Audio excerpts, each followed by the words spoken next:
Hold on. All right, here we are live again. And we're back. Part 2 of the PCIA year recap with Colton here. And so yeah, let's talk about like where we're at now with AshlandXD. Whoa, wait a minute. This isn't all about me. What? This isn't all about me. Now, I know we had some conversation about what was going on with you after the PCI training. All right, Why don't you talk about it? All right, yeah, pretty much one of the best like professional development courses I've ever done. You know, the whole experience of being in Asheville, North Carolina at Black Mountain Expeditions with Ryan Carlson and Adam Boyd. The facilities was amazing. And then, you know, just to be with Ryan and the course itself. I just realized, well, one, I was supposed to leave after Wednesday with you and not take the exam on Thursday to be like a certified rock climbing instructor. But the way God worked it out, I was able to stay. I canceled some things and was able to really just engage in the opportunity that God presented to me. So I was able to take the exam. I passed PCIA exam, which was pretty intense and exciting.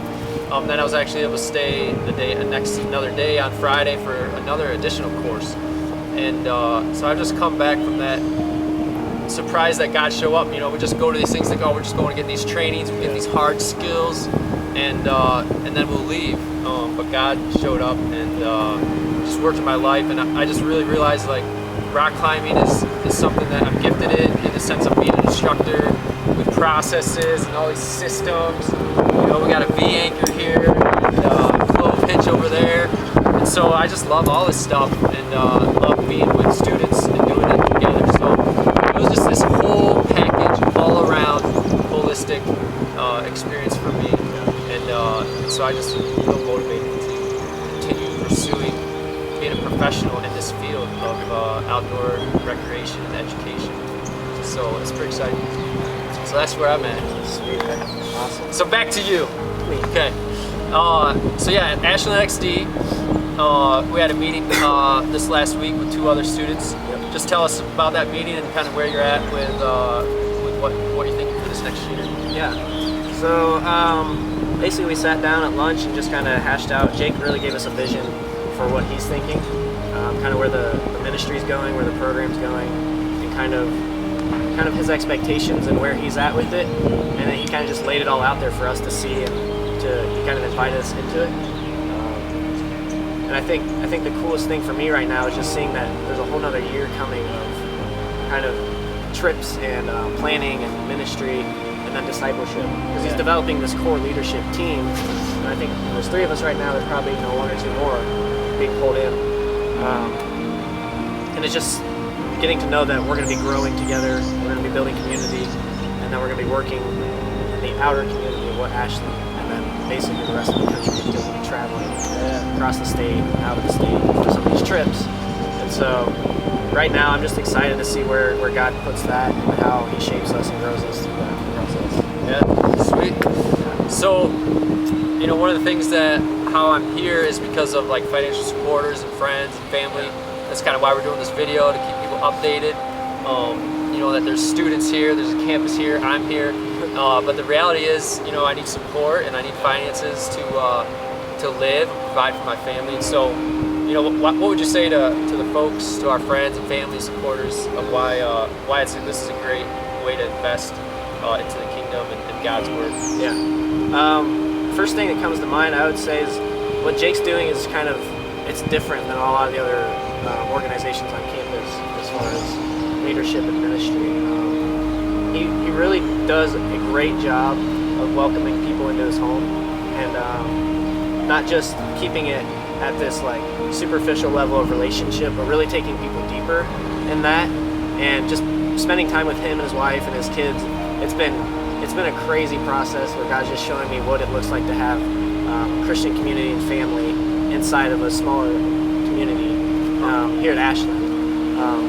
The coolest thing about his ministry is that these outdoor programs and like these trips that he's developing, it takes people outside of their comfort zone of, you know, being in I guess a city or a town where they're used to, you know, stores and libraries and all these other elements, and it takes them where a lot of kids haven't had that much experience, which is right out in the nature, right out into the environment, living, in a tent or sleeping, on the hard ground.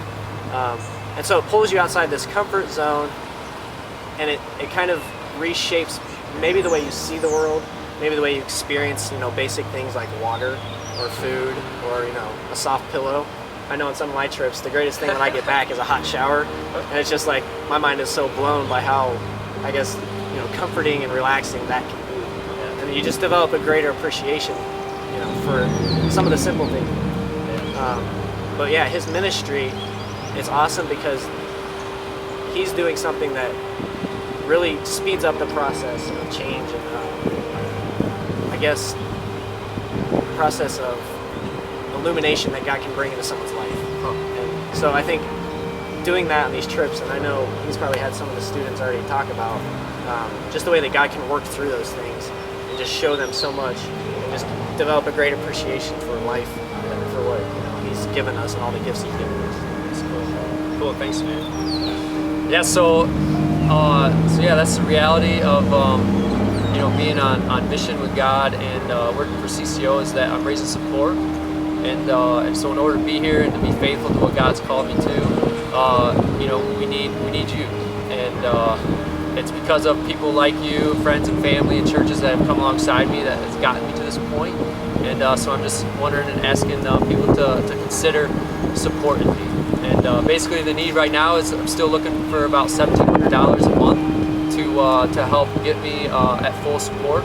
And so maybe if took some time, I would really appreciate your prayers and consideration and supporting me, maybe with a one-time gift, a special gift, or monthly support. And it can be as little as $25 a month to something as big as like $300, $400 a month. So, but that's the goal right now.